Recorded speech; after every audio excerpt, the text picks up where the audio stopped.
Semeni haleluya. Hallelujah. Bwana Yesu asifiwe. Asifiwe. Turashima Imana ko tubaye hano. Imana ihabwa icubahiro. Imana ihabwa icubahiro. Amen. Ndasaba ngo turakorana n'umucuranzi dukorane namwe mwese. Yeah. Tugirane imikoranire myiza. Semeni amen. Kubera kuko ntabwo naje muri stage wenda ngo ndategereza ngo barankota. Naje kuvuga ubutumwa bwiza, nta muntu wicaye ku ruhande ngo wenda ndagira ubwoba ngo arampa amanota make yansibire cyangwa wenda nsubire mu mwaka. Oya, naje kubwiriza ubutumwa bwiza bwa Kristo. Reka ntere rero 14 ninde dukorana muri mwembe mwitore ko ndona muamurebana.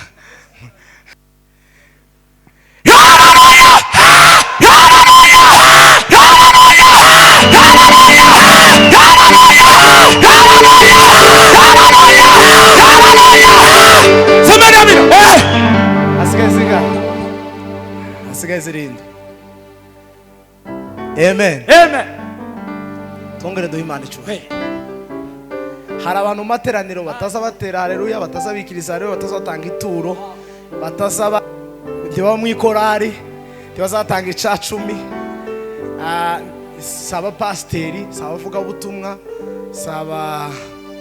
saba diakoni, sina wa protocol. Tano umunsi bazarara ku ikanisa ngo barare basenga basi. Baraho gusa ni bati bato. Tibaza bikiriza haleluya. Ariko Imana ishimwe ko batarimo hano. Abarimo no bose bafite umurimo.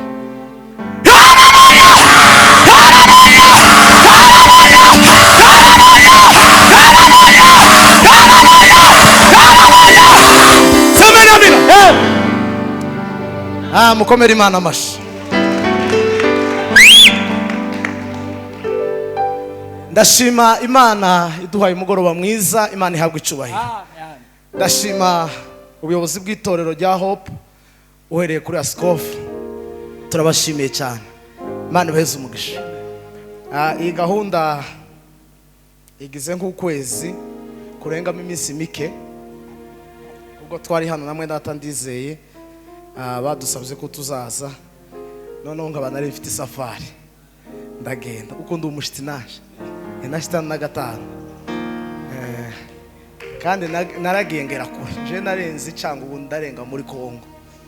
Kuvuga ngo Imana yarandinze, ni benshi bagiye bakora impanuka barapfa. Ariko twebwe kuba twaragiye tukagaruka ntabwo ari ubuhanga bwacu, ahubwo ni Imana iba yabikose. Amen. Rero turabashimiye bashumba, Imana kuba ikomeje kubarinda kandi mukamuduhaye umwanya hano.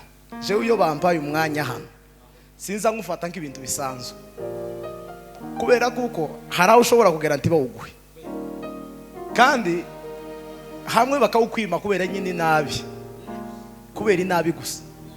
Ahandi bakawukwima kubera kutakwizera ibyo ugiye kuvuga, kuko hano urashobora kuvuga ijambo rikubaka imitima myinshi cyangwa rigasenya imitima myinshi. Niyo mpamvu niba nakwima umwanya uzobanze wibaze kuri izo bintu bibiri, yoba ari nabi cyangwa se ari nawe utize batarakumva.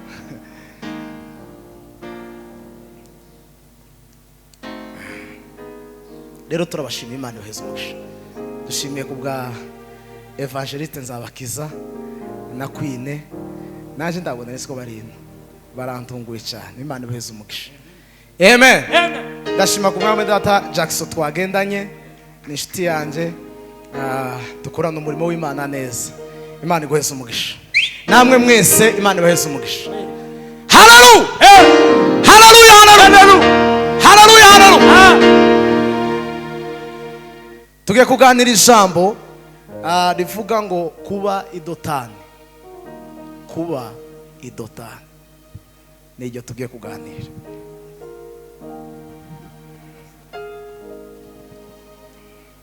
Abami ba kabiri bice 6 umurongo wa 13.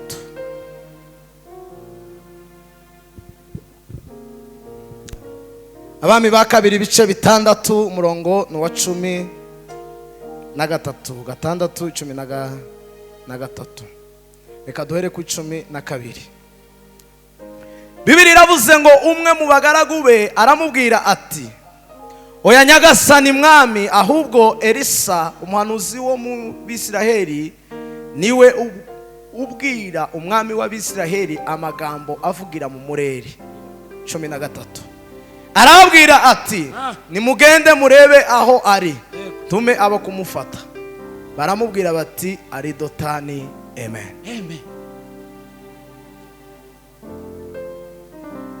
Mazina nitwa Ruboneka, nduye Kasarani, nsengera mu itorero rya Ensemble. Ndubatse, mfite umugore n'abana 3. Amen.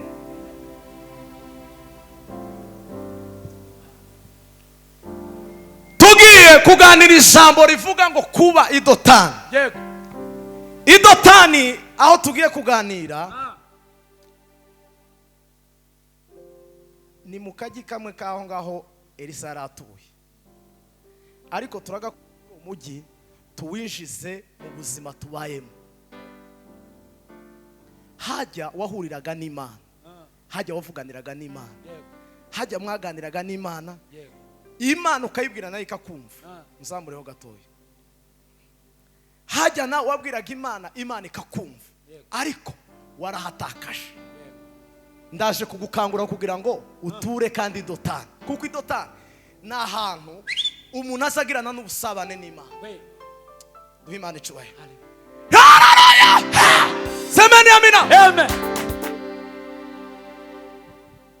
Nikaho ufashwe.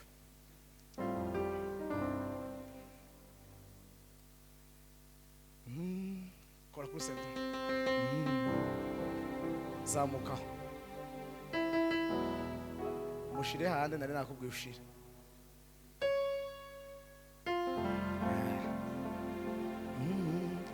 Kwiriba umusamarikazi yahuye n'umushitsi, ubwo yahuraga n'umuyuda muganiriza neza. Byari ibintu bidasanzwe umuyuda kuvugana n'umusamariya neza. Bahoraga bahanganye, bakarangwa n'amakimbirane y'urudaca.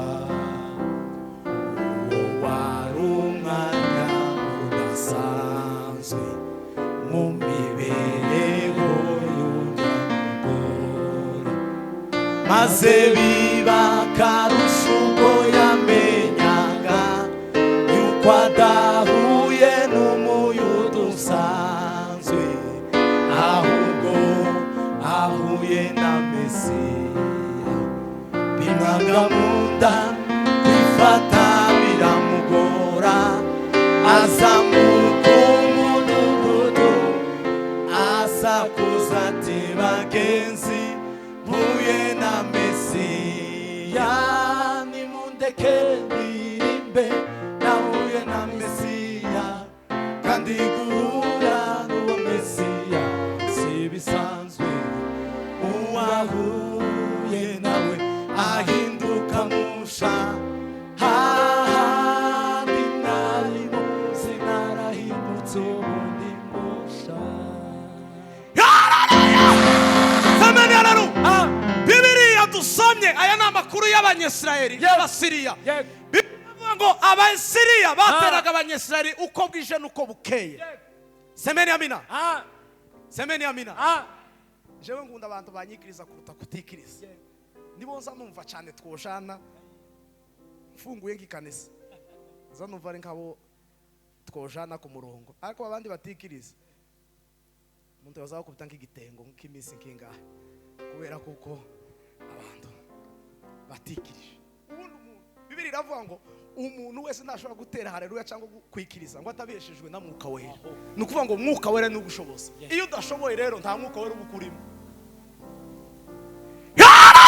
Haleluya. Bibiri bivuze ngo abasiriya bagatera abanyisirayeli uko babateraga buri munsi. Bibiliya ivuga ngo hari umugaragu w'Imana witwa Elisa. Elisa umugaragu w'Imana semenamina ngo yamenyaga ibyo abasiriya bapanze iriya mu bwiherero, akamenya ibyo umwami wa Isiriya yahamagaje inteko, akabwira ati naka niho tuzoshira urugerero rwacu, niho tuzashira ambushi yo gutega umwami wa Isiraheli. Elisa nawe kubera ko yari yaratize Dotani, ngo Imana ikamubwira ngo Elisa we bwira umwami wa Isiraheli ntanyure ibunaka, kubera ko ibunaka niho urugerero rw'abasiriya ruri.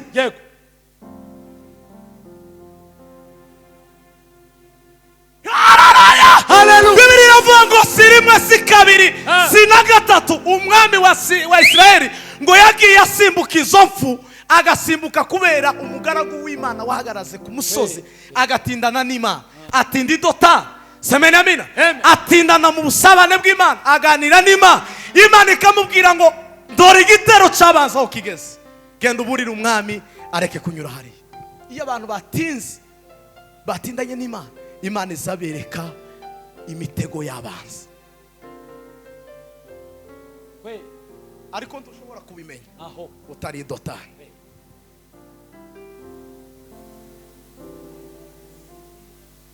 kandi guhura n'uwo Mesiya si bisanzwe, uwahuye nawe ahinduka musha.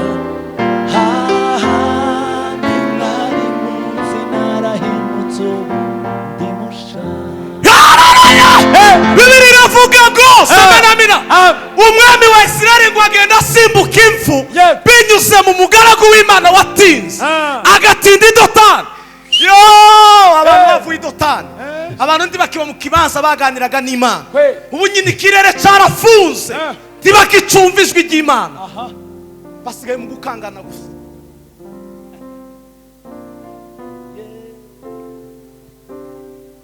Ubundi semeni amina, haleluya.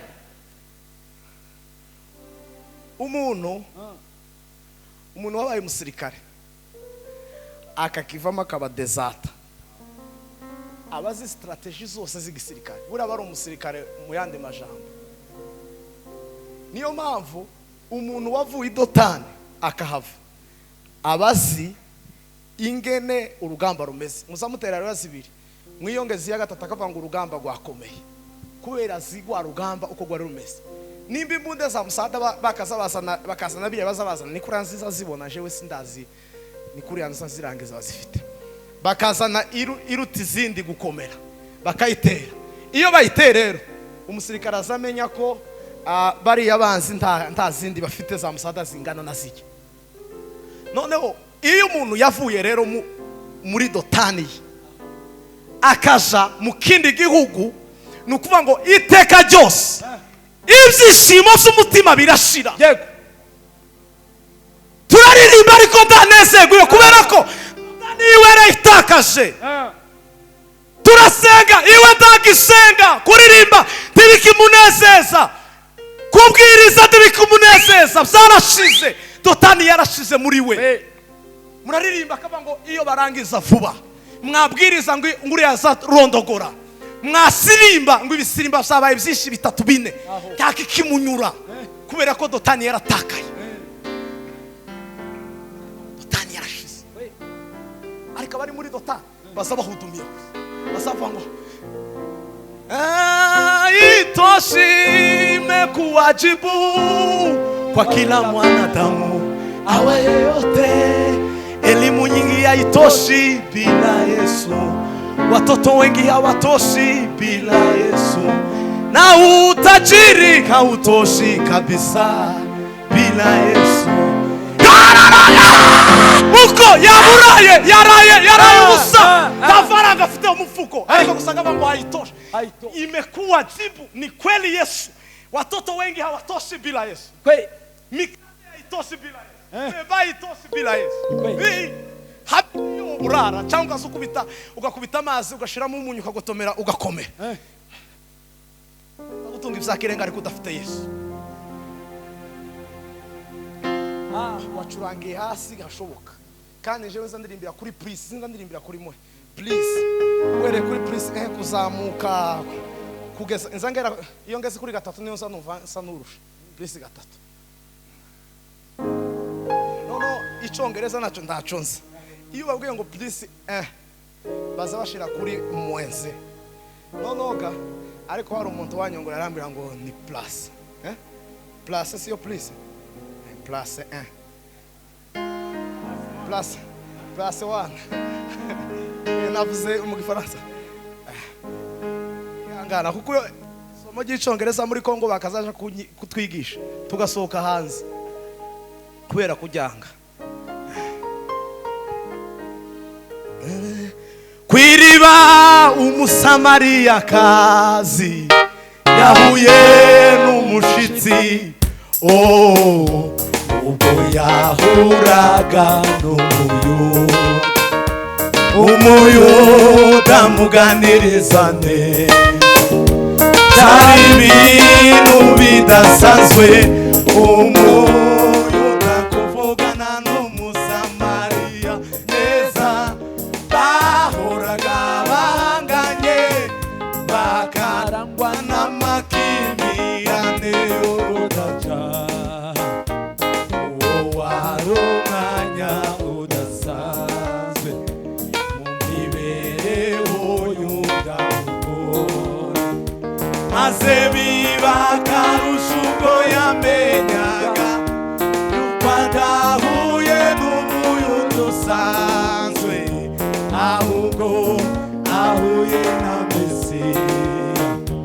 Imwangamunda kwifata biramugora, azamuka umudugudu asakuza ati bagezi mpuye na Mesiya, nimundeke ndirimbe nahuye na Mesiya. iyo uri dotani yawe umva ibintu byose bizasoroha, kunezerwa Imana abasiga mu nzu y'Imana gusa bapfa kunezerwa ukanezerwa kubera kuko nta kintu kikubuza kunezerwa. Bibiri zivuga ngo niba umutima utagucira urubanza ngo imbere y'Imana uratinyuka ukagera imbere y'Imana ukabwira dati icyo ushaka, ariko nubona ibyishimo birashize muri wowe uzomenye ko Satani yateye dotani yawe yayifashe mateka. Edikoda Satani yarayifashe.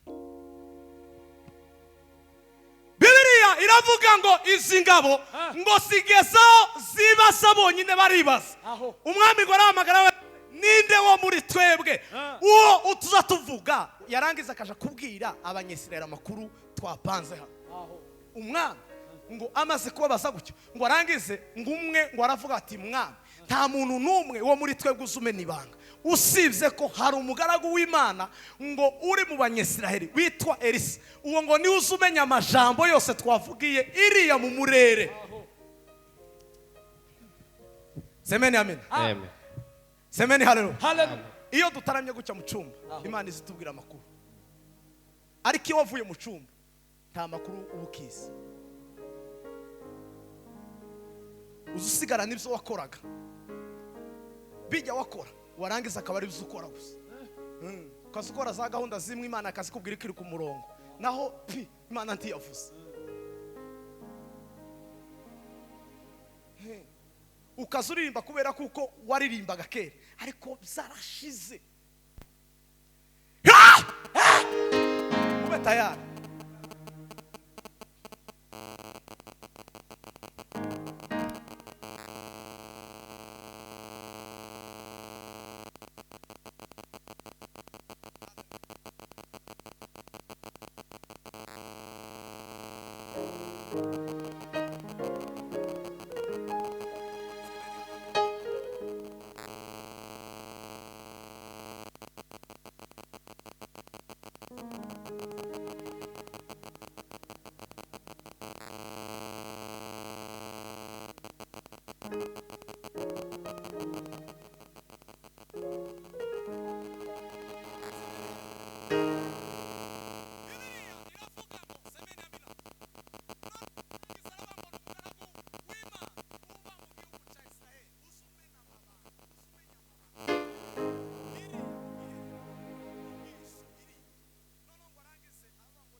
igitondo cyose mugeze mu gitondo Bibiliya ivuga ngo umugaragu wa Elisa Gehazi wasutse mu gitondo wabona ingabo nyinshi zigose uwo mudugudu bararangiza aravuga semena mina basubira mu nzu avuga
usambana nukuvuga ngo icyo gihe Satani umukoresha wawe araguhatira gusambana, arakubwira ngo iba, arakubwira ngo tukana, arakubwira ngo gambana, kubera ko numukoresha waragukoresha.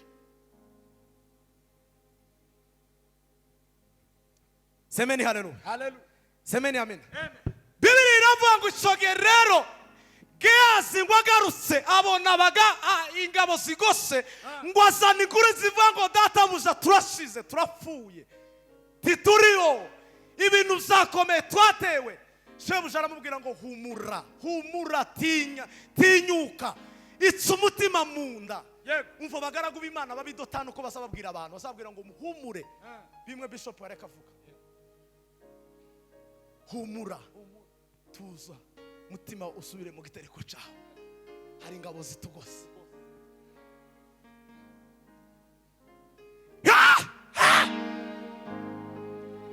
Bibiliya iravuga ngo icyo gihe Elisa nta kindi yakoze ngo yasenze Imana, abwira Imana ngo Mana humura y'uyu mugaragu kugira ngo abone ingabo zitugose.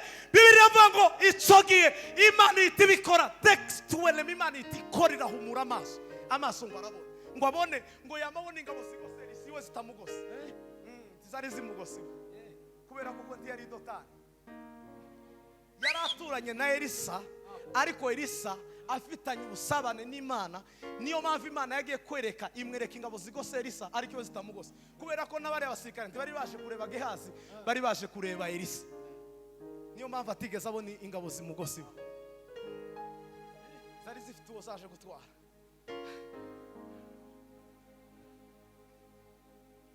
Dawandi atalimo Yesu, dawandi tibitilo lili umutula kelagwa mala kubona abantu bali mugenda n'umushengelo mwingi mu mutima, kubona abantu bali mugenda n'umushengelo mwingi mu mutima, kutigagina ngasiga byose byongalangiza Yesu umwamu katubulula tayohome masuga abantu siga byose byulimukola bili byacanya kinini langizenye nini mufile ngwitifananga ngwitinindalo ngabutabana ngwitikibuzi cingi alikoloshi ndamutulangalo kutigagina siga byose byongalangiza Yesu umwamu katubulula tayohome masuga abantu siga byose byulimukola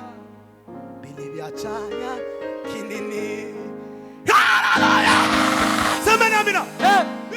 iravuga ngo icyo gihe Imana ngo ihumura Gehazi amaso arabona. Amaze kubona ngo iravuga ngo nukuri mbonye ingabo. Umutima usubira mu gitereko cyaho. Umva mbabwiye semene amen.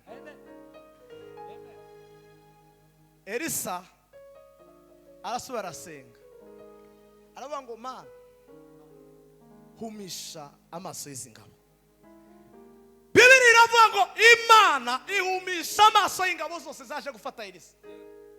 Iyo turi mu mudugudu wo gusabana n'Imana, iyo turi mu cyicaro hamwe n'Imana, tugira imbaraga zibiri. Imbaraga ya mbere niyo guhumisha, imbaraga ya kabiri niyo guhumura.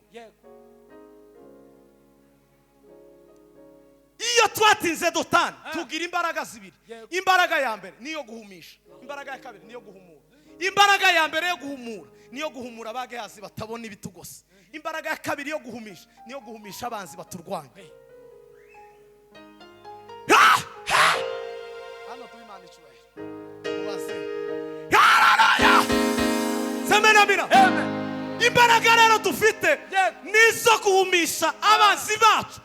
Imana yaravuze Elisa aravuga ngo iyi si yo nzira kandi sinawo mudugudu sinawo nzira mugomba kuza kunyuramo ino nzira. Umva nkubwire uyu mugoroba none semene amina, umwanzi ukugoye mubwire ngo isi yo nzira sinawo mudugudu ugomba kuza kwicaramo. Isi yo nzira sinawo mudugudu ugomba kuza guturamo. Ibikugoye n'ibikuruhije ubibwire ngo si yo nzira, si yo mateka Imana yandemeye. Imana yandemeye kuba mu buzima bwo gukora imirimo Imana ishaka.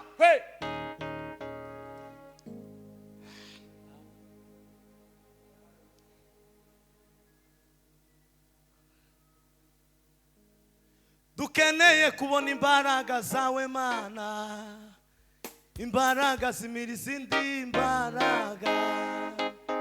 Dukeneye kubona imbaraga zawe Mana, imbaraga zimira izindi imbaraga. Ukuboko kwawe ndikuwe kure yacu Mana, tureme ibyiringiro bisha kuba kwizera. Dukeneye kubona imbaraga zawe Mana, imbaraga zimira izindi imbaraga.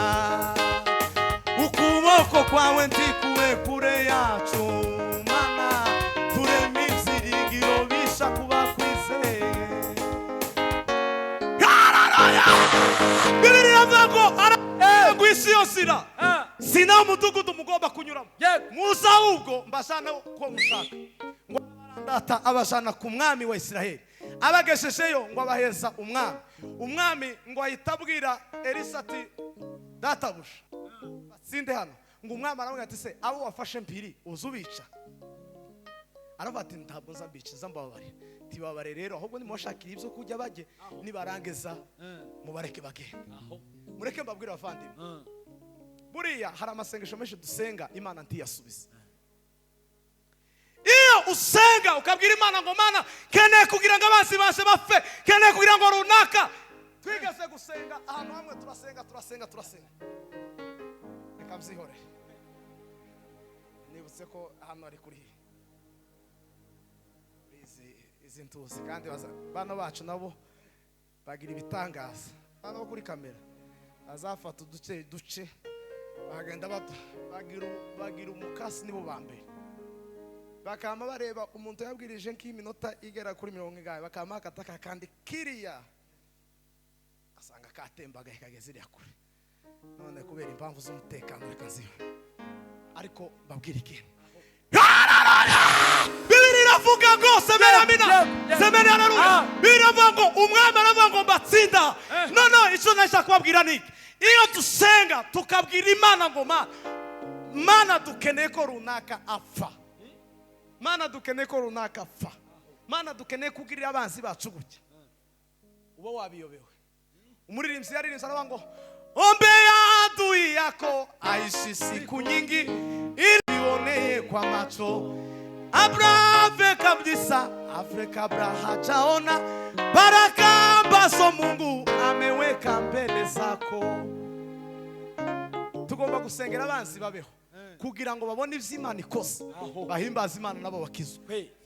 ariko apana kubasengera ngo nibashire.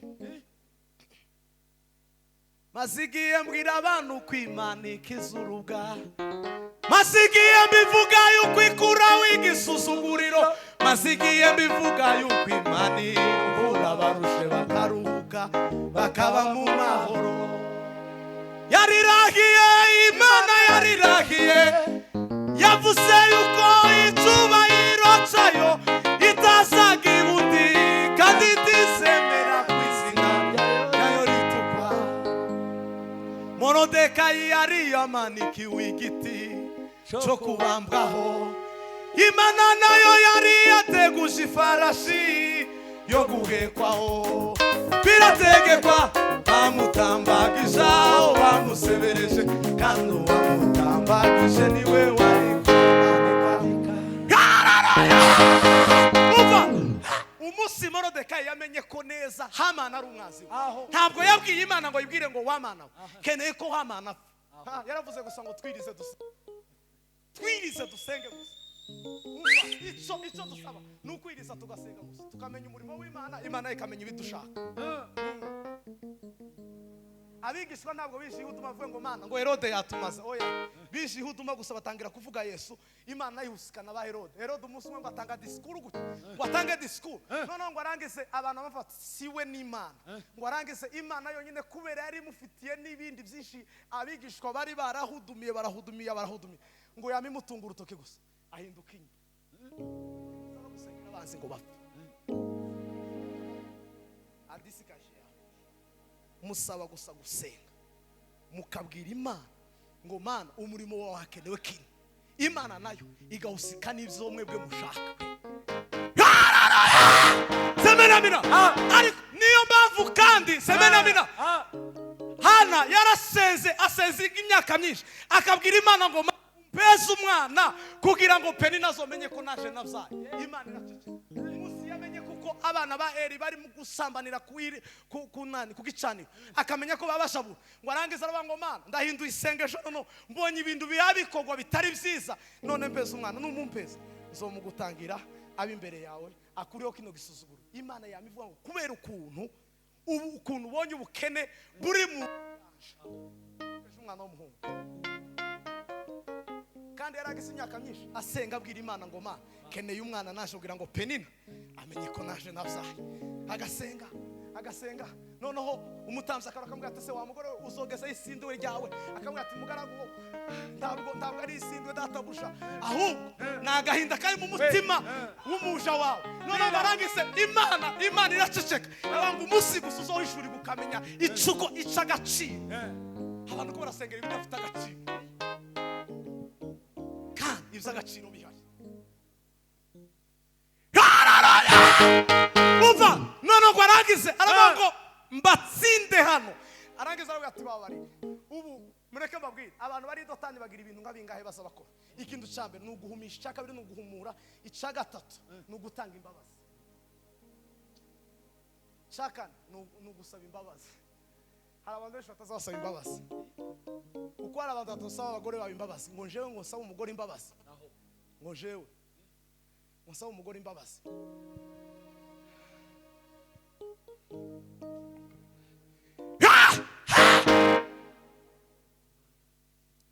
Subira uzamuke urimo. Mwana waje nubundi sigukomeye amashi, usibuke byabihe wabaye mutanu umukuzi. Mwana waje nubona ubuzima bugenda neza, ayi hindura isengesho ugerekeze mu mihana y'abandagaye. Mwana waje nubona ubuzima bugenda neza, hindura isengesho ugerekeze mu mihana y'abandagaye. Birasa ngo babarira kugira ngo uboke, nuko babarira kandi umuntu babarira n'uwakomeretse, umuntu babarira n'uwakomeretse. Urashobora kuba warakomeretse kubera izo bakuvugaho, urashobora gukomereka kubera izo uko abandi bakwanga, umuryango ukakwanga, inshuti zikakwanga, ariko Bibiliya idusaba kubabarira. Niyo mpamvu umugaragu yabwiye umwami aramubwira ngo ntugire icyo ubatwara ahubwo babarire kugira ngo bagende baje kuvuga amakuru kuko muri Israel hari Imana.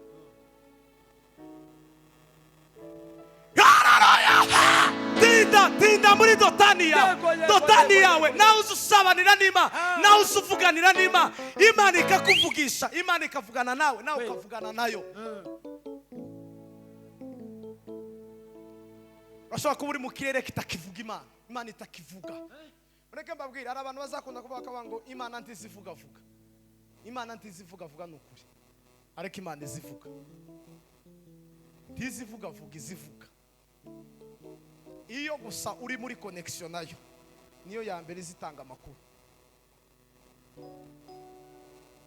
Ariko iyo utari kumwe nayo uba mu kirere kitazivuga. Niyo mpamvu iyo ubonye abantu ko baravugana usugira ngo none ni ukuvuga vuga gusa, ariko Imana iba yavuze.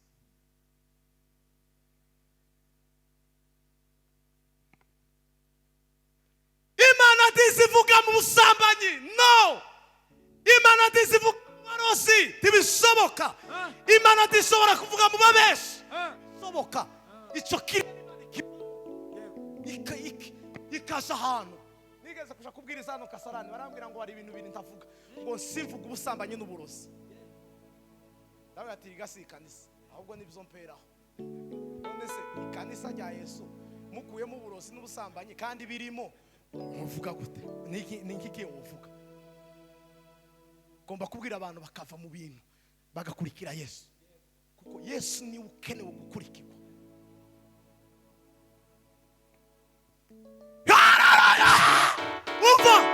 Turi mu isi irimo kwiruka cyane, bidusaba kugira ngo dutindane n'Imana, dutinde dutane. Aha ngaha tuhatinde, hano hafite umumaro, hano harinze abantu benshi. Hano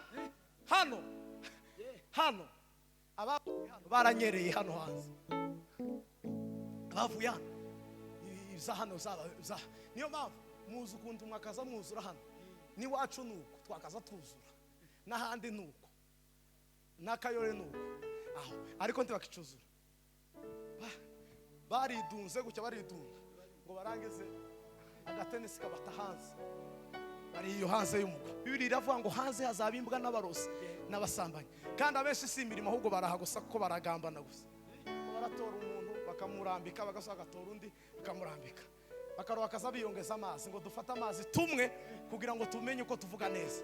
Kandi abantu bazi kuvuga amakuru azaza n'amazi akabati yewe usiko mbana mvanga kanyota akamu gasa kandi akavuga ati ni ngaho amakuru yabaye menshi. Tese wumvise amakuru ya runaka bimeze gutya na gutya na gutya, nakavuga ati naje numvise ayandi ya runaka ameze gutya na gutya. Semena bira niyo abantu bashobora kukuvuga bakakuvuga. Mureke mbabwire ikintu gikomeye, nubwo abantu bose bagushima muri Nairobi yose bakavuga ngo uri mwiza, ariko Imana itabona ngo uri mwiza, uri mubi. Nubwo abantu bavuga ngo uri mubi, ariko Imana igushima ko uri mwiza. Imana izikubona gusa ngo uteye imbabazi, abandi babona uri wo gupfa. Kandi zimpunze zo zambe, zimpunze zo zambe ndawukora ibizishimisha. uzukora ikintu wagikora bakagushima bakakujana ahantu bakama kuzamura. Timuzi ko nigeze kuyobora Kasarani, nayoboye Kasarani imyaka 2, ariko narabwiye Imana, narabwira ngo Mana umfashe nzokore manda 2 gusa, 2 sinkongere ukore ya 3. None ngo ndangize kaja mu ikanisa, naje mu ikanisa bakanyegereza nga president bayumbe ngo ukomeye ngo wazanye impinduka. None ngitekerezaho jewe noza n'impinduka muri Kasarani, jewe ndavuga ati ndapfuye. Aho batakaye bavuga ngo Yesu yazanye impinduka niwe wazizanye, nimekufa. Ntangira guhudumira none mbwira Imana ngo Mana umwaka ko watinze, namenye bene wacu nibo bambere bazakuzamura bakugeza ahantu utibuka ukavunagurika bakakurekura. Ngo n'ubundi twakatumona atarafashwe, ngo mwese ngo mwakaza mbona yarafashwe. Goya ngo nibiduza kwikora ngo nukucatsa gusa. Uva birasaba kugira ngo dutinde hano, ni dutinde hano abantu umva mbabwire abantu nibavuga neza cyane nibavuga neza cyane muzomenye ko hari akabazo kubera kuko abisi ntibashobora kutuvuga neza tibibaho isi tishobora kutuvuga neza niyo mpamvu Petero semeni amen ha Petero yaragiye gutya ngo agende yamva ati Petero uri kumwe nawe wari kumwe na Yesu Petero atoya atari n'ukuntu uvuze ngo yahe biragaragara ko wari kumwe nawe atoya ingendo ya Petero wari kumwe nawe Petero Yesu ingubwira bikanga ubike Petero aribuka yibuka ko icyo Yesu yavuze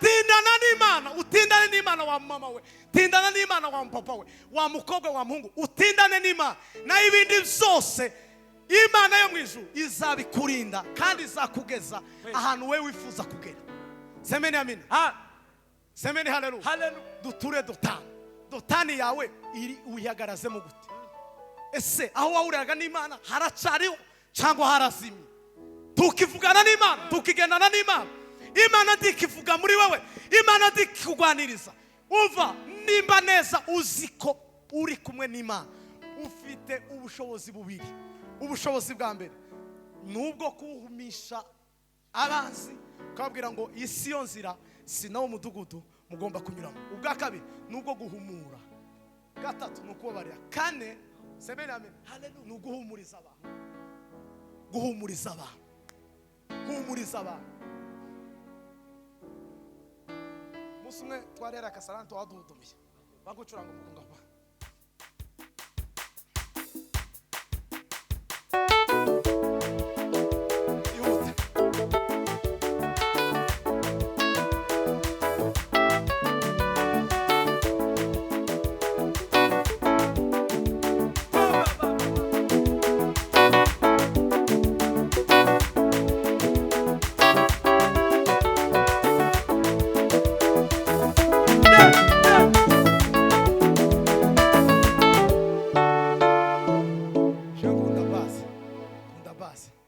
kubwira ucurange basi duhe Imana icubahiro tuzamura amako